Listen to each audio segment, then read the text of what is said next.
سورہ نور کی آیت نمبر 11، سورہ نور کا دوسرا رکوع اور 18ویں پارے کا 8واں رکوع۔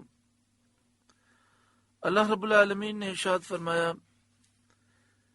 ان الذین جاؤوا بالافک عصبۃ منکم، بے شک وہ کہ یہ بڑا بہتان لائے ہیں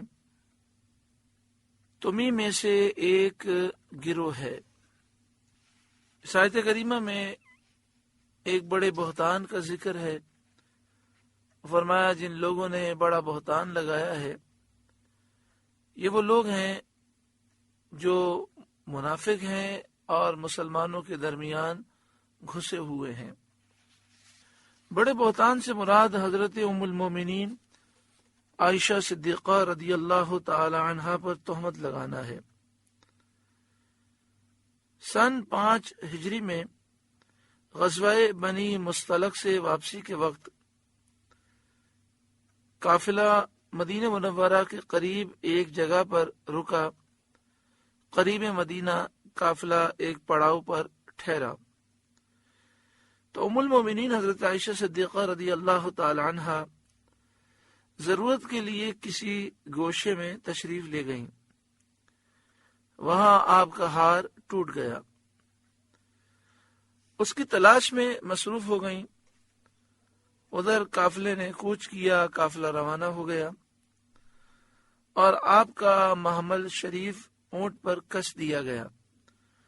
محمل اونٹ کے اوپر جو کجاوا رکھا جاتا ہے، جو ڈولی ٹائپ کا ہوتا ہے جس میں چاروں طرف پردے لگے تھے، وہ آپ کا محمل شریف اٹھا کر اونٹ پہ رکھ دیا گیا اور اسے کس دیا گیا۔ اٹھانے والوں کو یہ خیال گزرا کہ ام المومنین اس کے اندر جلوہ افروز ہیں، قافلہ چل دیا۔ آپ واپس آئیں، آ کر آپ قافلے کی جگہ پر بیٹھ گئیں اور آپ نے خیال کیا کہ میری تلاش میں قافلہ ضرور واپس ہوگا۔ قافلے کے پیچھے گری پڑی چیز اٹھانے کے لیے ایک صاحب رہا کرتے تھے۔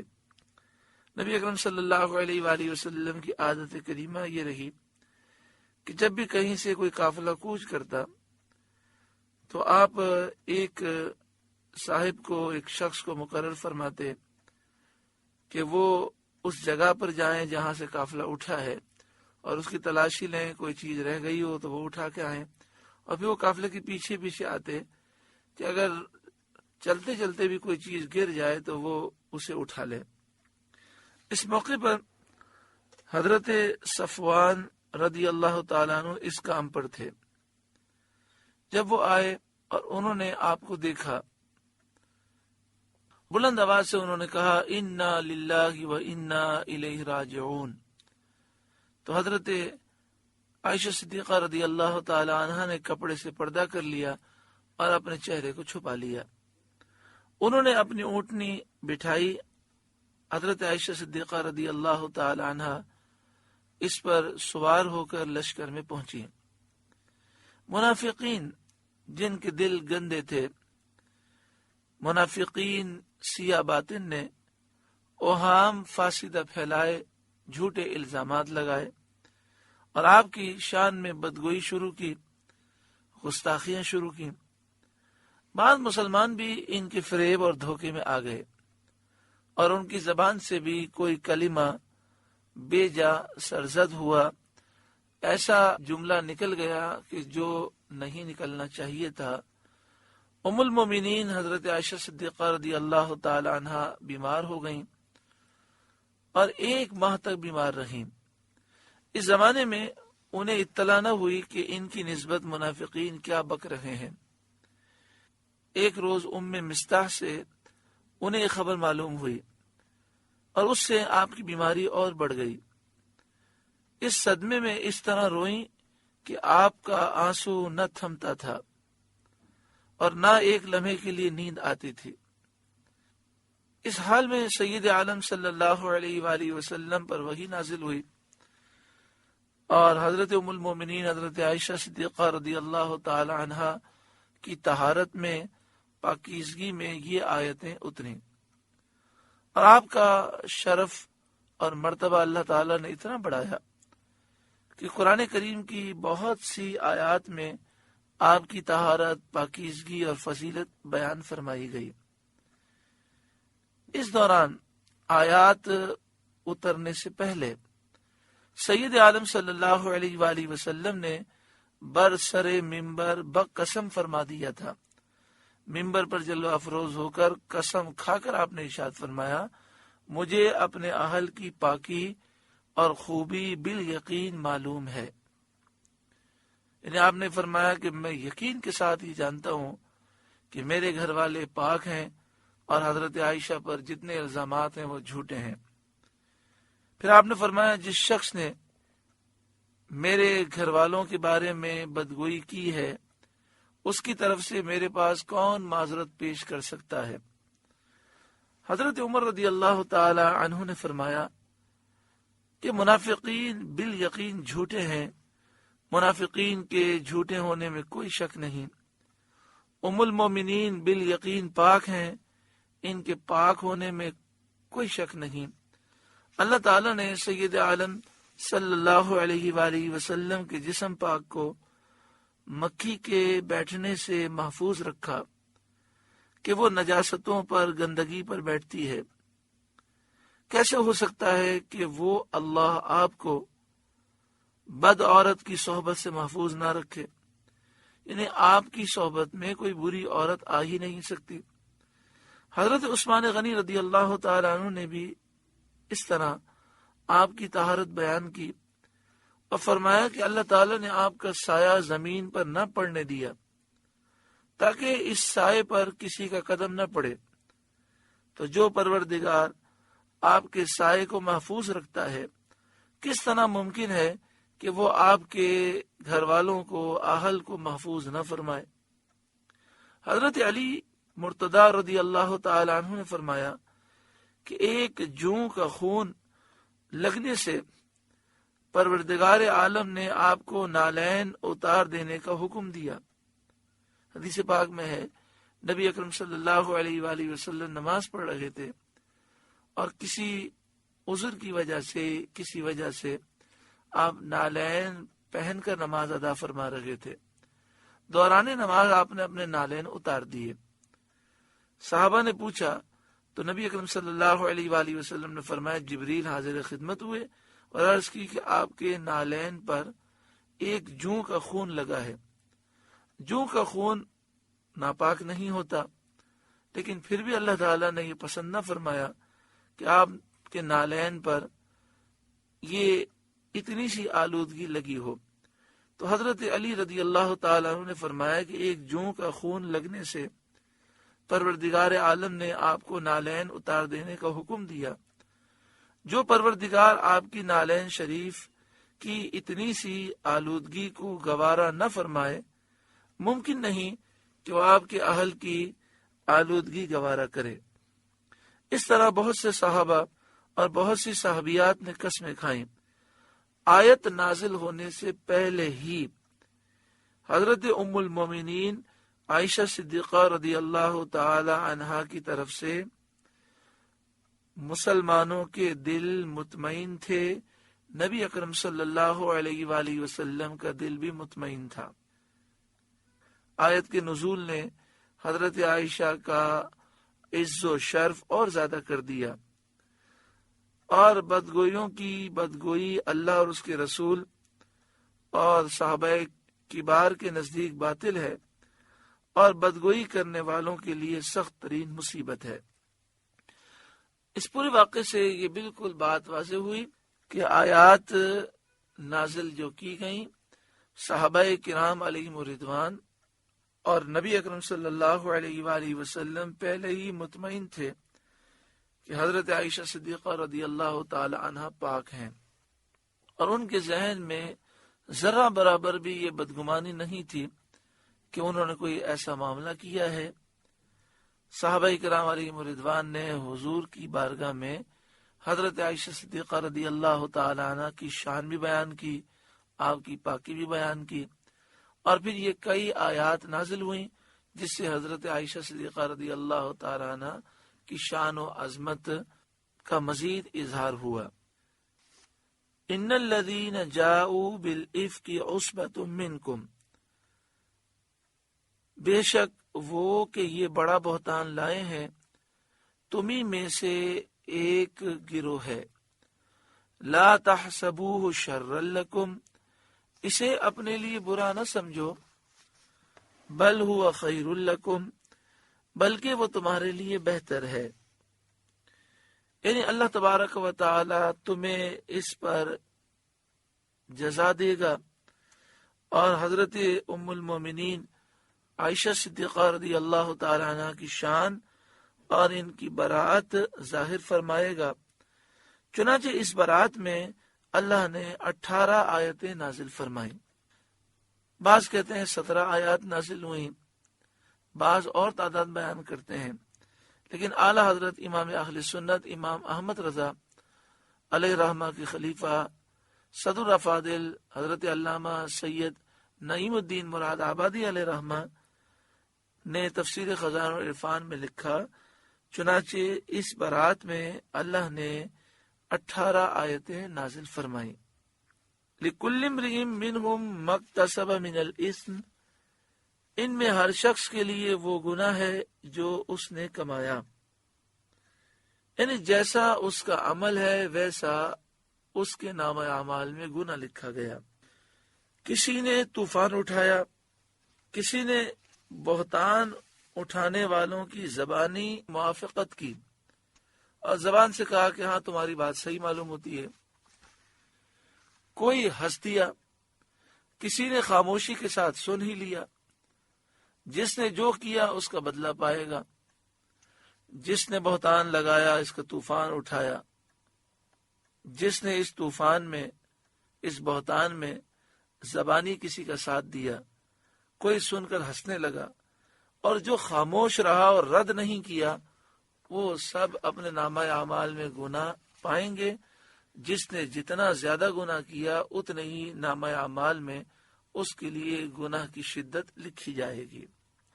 لِكُلِّ امْرِئٍ مِّنْهُمْ مَا اكْتَسَبَ مِنَ الْإِثْمِ، ان میں ہر شخص کے لیے وہ گناہ ہے جو اس نے کمایا۔ وَالَّذِي تَوَلَّى كِبْرَهُ مِنْهُمْ لَهُ عَذَابٌ عَظِيمٌ، اور ان میں وہ جس نے سب سے بڑا حصہ لیا اس کے لیے بڑا عذاب ہے۔ سب سے بڑا جو حصہ لینے والا ہے کہ اپنے دل سے یہ طوفان گڑا اور اس کو مشہور کرتا پھرا، وہ منافقوں کا سردار عبداللہ بن ابی بن سلول تھا۔ آخرت میں اسے سخت سزا دی جائے گی، اور دنیا میں بھی انہیں 80 کوڑے مارے گئے۔ جتنے منافقین تھے جنہوں نے الزام لگایا سب کو 80 کوڑے مارے گئے۔ حضرت صدر افاضل نعیم الدین مراد آبادی علیہ رحمہ لکھتے ہیں، مروی ہے کہ ان بہتان لگانے والوں پر بحکم رسول کریم صلی اللہ علیہ وآلہ وسلم حد قائم کی گئی اور 80 کوڑے لگائے گئے۔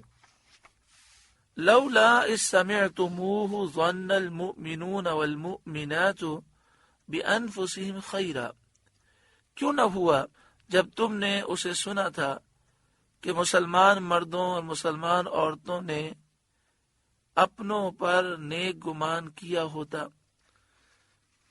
یعنی اس میں مذمت کی جا رہی ہے ان لوگوں کی کہ جنہوں نے نیک گمان نہیں کیا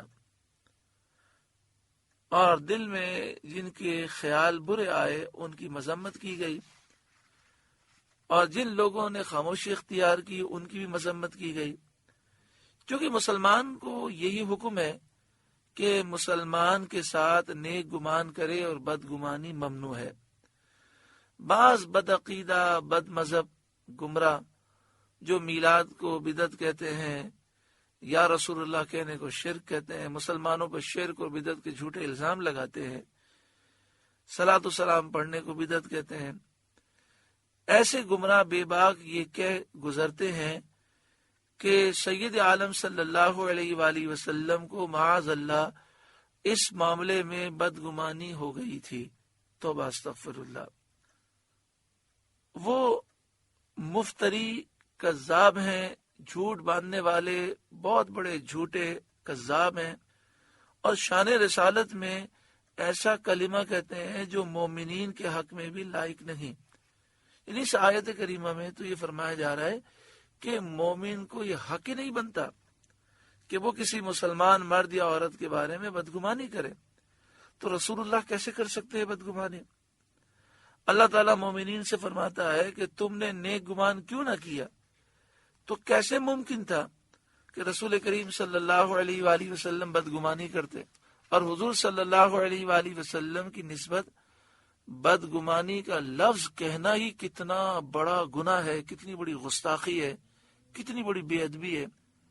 حضور صلی اللہ علیہ وآلہ وسلم کی نسبت بدگمانی کا لفظ کہنا بڑی سیاہ باطنی ہے۔ یہ وہی کہہ سکتا ہے جس کا دل اندر سے مردہ ہو، جو ایمان سے محروم ہو، جس کا دل اندر سے کالا ہو، خاص کر ایسی حالت میں یہ کہنا جبکہ بخاری شریف کی حدیث میں واضح الفاظ موجود ہیں کہ نبی کریم صلی اللہ علیہ وآلہ وسلم نے آیات کے نازل ہونے سے پہلے ہی فرما دیا اور قسم کے ساتھ فرمایا، قسم کھا کر فرمایا کہ میں جانتا ہوں کہ میرے اہل پاک ہیں، جیسا کہ ابھی اس سے پہلے ذکر ہوا۔ اس آیت کریمہ سے معلوم ہوا کہ مسلمان پر بدگمانی کرنا ناجائز ہے، اور جب کسی نیک شخص پر تہمت لگائی جائے تو بغیر ثبوت مسلمان کو اس کی موافقت اور تصدیق کرنا جائز نہیں۔ اول تو مسلمان کے ساتھ بدگمانی کرنا حرام ہے۔ اگر کوئی شخص کسی نیک آدمی پر تہمت لگائے، جب تک وہ ثبوت پیش نہ کرے ہمیں اس تہمت کی تصدیق ہرگز نہیں کرنی چاہیے، اور ثبوت بھی وہ ہو جو شرعی اعتبار سے صحیح ثبوت ہو۔ وَقَالُوا هَذَا إِفْكٌ مُبِينٌ، اور کہتے یہ کھلا بہتان ہے۔ یعنی مومنوں نے جب یہ سنا تو فوراً ان کو یہ کہنا چاہیے تھا کہ یہ کھلا بہتان ہے۔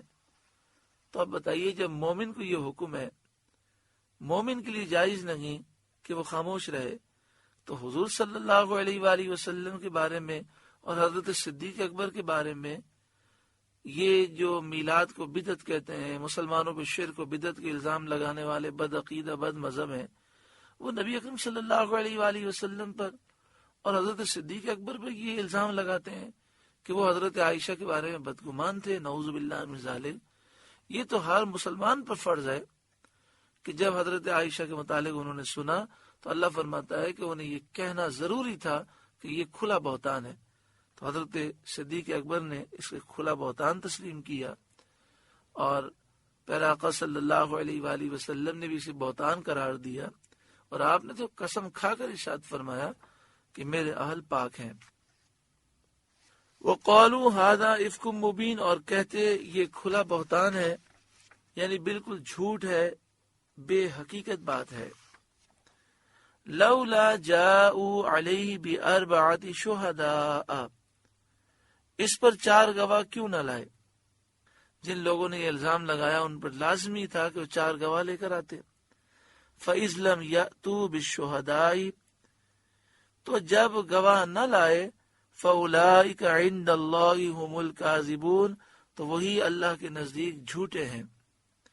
وَلَوْلَا فَضْلُ اللَّهِ عَلَيْكُمْ وَرَحْمَتُهُ فِي الدُّنْيَا وَالْآخِرَةِ، اور اگر اللہ کا فضل اور اس کی رحمت تم پر دنیا اور آخرت میں نہ ہوتی، اور تم پر فضل و کرم منظور نہ ہوتا، جس میں سے توبہ کے لیے مہلت دینا بھی ہے اور آخرت میں عفو و مغفرت فرمانا بھی ہے، لَمَسَّكُمْ فِي مَا أَفَضْتُمْ فِيهِ عَذَابٌ عَظِيمٌ، تو جس چرچے میں تم پڑے اس پر تمہیں بڑا عذاب پہنچتا۔ یعنی تم نے اتنا بڑا بہتان باندھا ہے اور اس بہتان کا تم نے رد نہیں کیا، تم خاموش رکھے ہو۔ اگر اللہ تعالیٰ کا تم پر فضل اور کرم نہ ہوتا اور اللہ تعالیٰ تم پر غضب فرماتا تو تمہیں توبہ کی مہلت نہ دیتا، فوراً تم سب ہلاک ہو جاتے، اور پھر آخرت میں اللہ تعالیٰ تمہاری مغفرت نہ فرماتا۔ اس سے ام المومنین حضرت عائشہ صدیقہ رضی اللہ تعالی عنہا کی شان بھی معلوم ہوتی ہے۔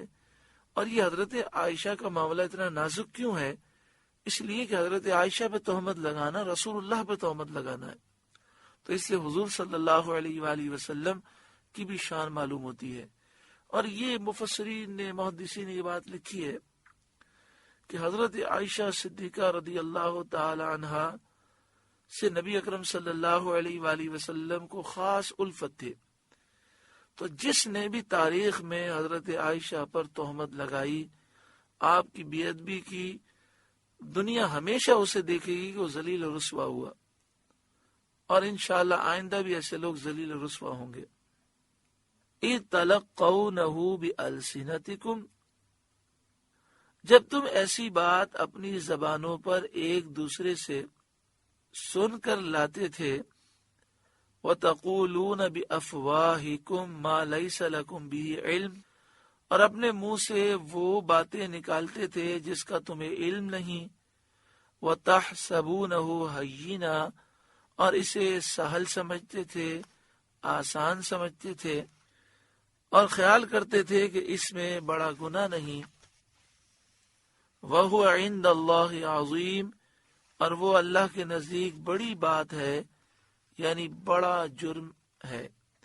یعنی اے مسلمانوں، تم میں سے جو منافقوں کی باتوں میں آ گئے، اپنی زبان پر ایک دوسرے سے سن کر ایسی باتیں لاتے تھے، اپنے منہ سے وہ باتیں نکالتے تھے جس کا تمہیں علم نہیں، تم سمجھ رہے تھے یہ تو ہم ڈسکس کر رہے ہیں، اس معاملے کو تم نے آسان سمجھا، حالانکہ اس طرح کی باتوں پر ڈسکس کرنا، گفتگو کرنا ہی یہ اللہ کے نزدیک بہت بڑا جرم تھا، کہ حضرت عائشہ صدیقہ رضی اللہ تعالی عنہ کی شان و عظمت اللہ تعالی کی بارگاہ میں وہ بلند ہے کہ اس معاملے پر تم نے جو کلام کیا یا کلام سن کر خاموش رہے، تم نے رد نہ کیا، تم نے بہت بڑا گناہ کیا۔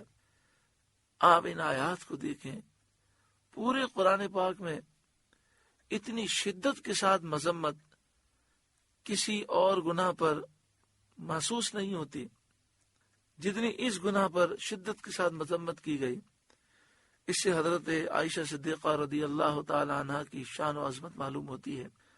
وَلَوْلَا إِذْ سَمِعْتُمُوهُ قُلْتُمْ مَا يَكُونُ لَنَا أَن نَّتَكَلَّمَ بِهَذَا، اور کیوں نہ ہوا جب تم نے سنا تھا، کہا ہوتا کہ ہمیں نہیں پہنچتا کہ ایسی بات کہیں، یہ ہمارے لیے روا نہیں، کیونکہ ایسا ہو ہی نہیں سکتا۔ یعنی یہاں پھر مذمت کی گئی، جب تم نے یہ سنا تو تم نے فوراً یہ کیوں نہیں کہا کہ ایسا ہو ہی نہیں سکتا، ہمارے لیے جائز ہی نہیں کہ ہم اس طرح کی بات کریں۔ سبحانک ھذا بہتان عظیم، الہی پاکی ہے تجھے، یہ بڑا بہتان ہے۔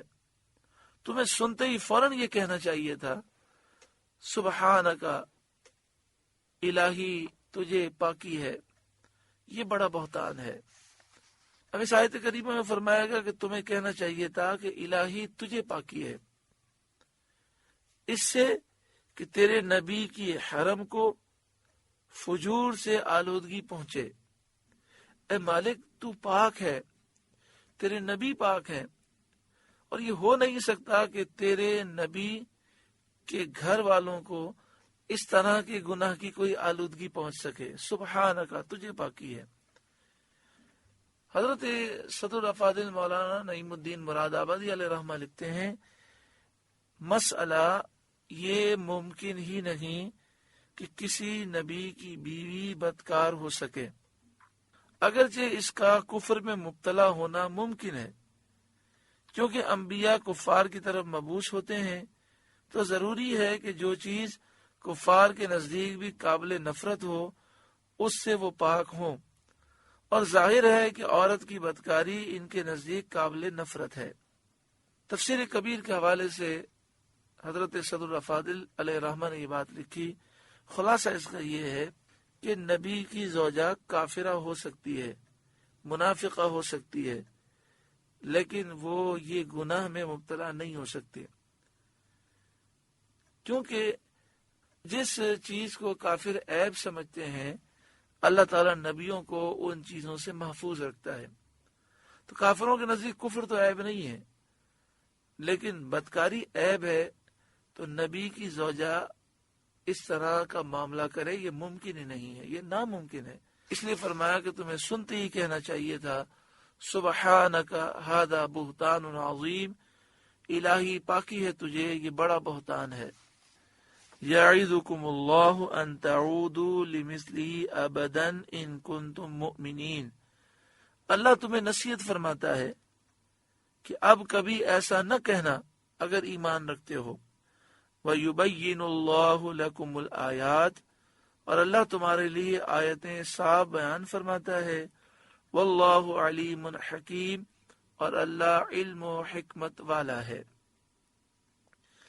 ان الذين يحبون ان تشيع الفاحشة في الذين آمنوا، وہ لوگ جو چاہتے ہیں کہ مسلمانوں میں برا چرچا پھیلے، بے حیائی پھیلے، لہم عذاب علیم فی الدنیا والآخرہ، ان کے لیے دردناک عذاب ہے دنیا اور آخرت میں، یعنی اس جہاں میں بھی ان کے لیے عذاب ہے، اور وہ حد قائم کرنا ہے۔ جن لوگوں نے یہ بہتان لگایا انہیں 80 کوڑے مارے گئے، اور آخرت میں ان کے لیے عذاب ہے، جہنم ہے، اگر بغیر توبہ کے یہ مر جائیں۔ واللہ یعلم وانتم لا تعلمون، اور اللہ جانتا ہے اور تم نہیں جانتے۔ اللہ رب العالمین دلوں کے راز جانتا ہے، باطن کے احوال جانتا ہے، لیکن تم نہیں جانتے۔ اس آیت کریمہ میں اس بات کی مذمت کی گئی کہ کوئی مسلمانوں میں بے حیائی پھیلانا چاہے، برا چرچا پھیلانا چاہے۔ یہ بات یاد رکھیں کہ ایک ہے خود بے حیائی میں مبتلا ہونا، اور دوسرا ہے مسلمانوں میں بے حیائی عام کرنا۔ خود بھی بے حیائی سے بچنا چاہیے، اور مسلمانوں میں بھی بے حیائی کو عام کرنے سے بچنا چاہیے۔ پوری کوشش ہونی چاہیے کہ ہماری وجہ سے کوئی بدنگاہی نہ کرے، ہماری وجہ سے کسی کا ذہن گندا نہ ہو۔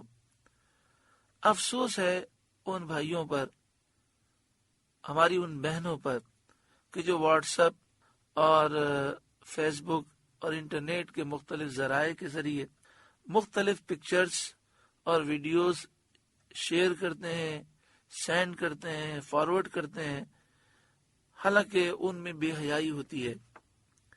تو ایسے لوگ بے حیائی پھیلانے کا ذریعہ ہوتے ہیں۔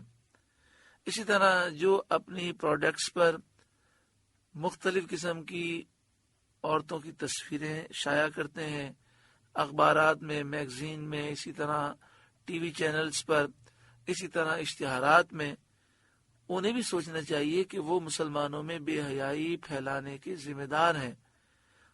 اور اللہ فرماتا ہے کہ جو یہ پسند کرتے ہیں کہ مسلمانوں میں بے حیائی پھیلے، ان کی دنیا بھی برباد ہوگی اور آخرت بھی برباد ہوگی۔ خدا را اپنی جان پر رحم کریں، اور اپنی پروڈکٹ کو بڑھانے کے لیے، اپنے اشتہار کے لیے عورتوں کی تصویریں نہ شائع کریں، اس سے اپنے آپ کو بچائیں۔ کیا فائدہ اس دولت کا کہ جس دولت میں برکت نہ ہو، سکون نہ ہو، چین نہ ہو، دنیا بھی برباد ہو، آخرت بھی برباد ہو۔ دولت تو قارون کے پاس بھی تھی، فرعون کے پاس بھی تھی، نمرود کے پاس بھی تھی۔ صرف دولت کا مل جانا کوئی کامیابی نہیں ہے۔ اللہ سے دعا مانگیں عثمان غنی کے خزانہ نصیب ہو۔ تو حرام کام کر کے جو دولت ملتی ہے وہ حرام ہوتی ہے، وہ تباہ کر دیتی ہے انسان کو۔ تو جتنے بھائی سن رہے ہیں، سب سے گزارش ہے کم از کم یہ پوری کوشش کریں کہ ہماری وجہ سے کسی مسلمان میں بے حیائی عام نہ ہو، ہم بے حیائی پھیلانے کا ذریعہ نہ ہوں۔ وَلَوْلَا فَضْلُ اللَّهِ عَلَيْكُمْ وَرَحْمَتُهُ، اور اگر اللہ کا فضل اور اس کی رحمت تم پر نہ ہوتی، وَأَنَّ اللَّهَ رَؤُوفٌ الرَّحِيمٌ، اور یہ کہ اللہ تم پر نہایت مہربان مہر والا ہے، یعنی اگر اللہ کا فضل اور اس کی رحمت تم پر نہ ہوتی تو تم اس تہمت لگانے اور خاموش رہنے کا مزہ چکھتے، تمہیں برباد کر دیا جاتا۔ یعنی اس میں بار بار یہ ذکر کیا گیا کہ جب منافقین نے یہ بات کہی تو تم خاموش کیوں رہے؟ تمہیں فوراً رد کرنا چاہیے تھا. تم کہتے یہ بہتان عظیم ہے، یہ جھوٹ ہے، ایسا ہو ہی نہیں سکتا. ہذا افکم مبین، یہ کھلا بہتان ہے، تم یہ کہتے. اب آپ مجھے بتائیے، جو مسلمان خاموش رہے، رد نہیں کیا، ان کی قرآن مذمت فرما رہا ہے، تو بدعقیدہ بد مذہب لوگ نبی کے بارے میں یہ کہتے ہیں نعوذ باللہ من ذالک. پیارے آقا صلی اللہ علیہ وآلہ وسلم بدگمانی کا شکار ہو گئے تھے، حضرت صدیق اکبر شکار ہو گئے تھے، حضرت عائشہ رضی اللہ تعالیٰ عنہ کی والدہ شکار ہو گئی تھی بدگمانی کا. لا حول ولا قوت الا باللہ. اصل میں انہوں نے مسلمانوں پر شرک و بدعت کے جب الزام لگائے اور مسلمانوں کے دلوں سے محبت رسول نکالنے کی کوشش کی تو یہ ایمان سے محروم ہو گئے. کوئی بھی مسلمان اس طرح کی بات نہیں کر سکتا. یہ بدعقیدہ لوگ ایسی بات کیوں کرتے ہیں اور نبی اکرم صلی اللہ علیہ وآلہ وسلم پر اتنا بڑا جھوٹا الزام لگاتے ہیں، گستاخی کرتے ہیں؟ ایسا کیوں کرتے ہیں؟ اصل میں یہ چاہتے یہ ہیں کہ یہ ثابت ہو جائے کسی طریقے سے کہ نبی اکرم صلی اللہ علیہ وآلہ وسلم کو اللہ تعالیٰ نے غیب کا علم نہیں دیا. تو یہ ثابت کرنے کے لیے یہ ایسی بکواسات کرتے ہیں. وہ پہلے یہ بکواس کرتے ہیں، پھر بکواس کر کے کہتے ہیں دیکھو اگر حضور کو پتا ہوتا تو حضور بدگمانی کا شکار نہ ہوتے. اس کا مطلب یہ ہوا کہ حضور کو کچھ پتہ ہی نہیں ہے. لا حول ولا قوت الا باللہ. نقل کفر نباشت، توبہ استغفر اللہ. اللہ تعالیٰ ایسے لوگوں کے شر سے محفوظ فرمائے کہ توحید کا نام لے کر خود اپنا ایمان بھی انہوں نے برباد کیا، نبی صلی اللہ علیہ وسلم کی گستاخی کر کے، اور دوسروں کا بھی ایمان برباد کرنے کی کوشش کرتے ہیں. اللہ تعالیٰ ان بدعقیدہ لوگوں کے شر سے ہر مسلمان کو محفوظ فرمائے اور ان سے دوری عطا فرمائے، ان سے دوستی سے محفوظ فرمائے، ان سے تعلقات رکھنے سے محفوظ فرمائے. اللہ تعالیٰ ایسے بدعقیدہ اور گستاخوں سے ہر مسلمان کو دور فرما دے. اللہ ہم سب کے ایمان کی حفاظت فرمائے.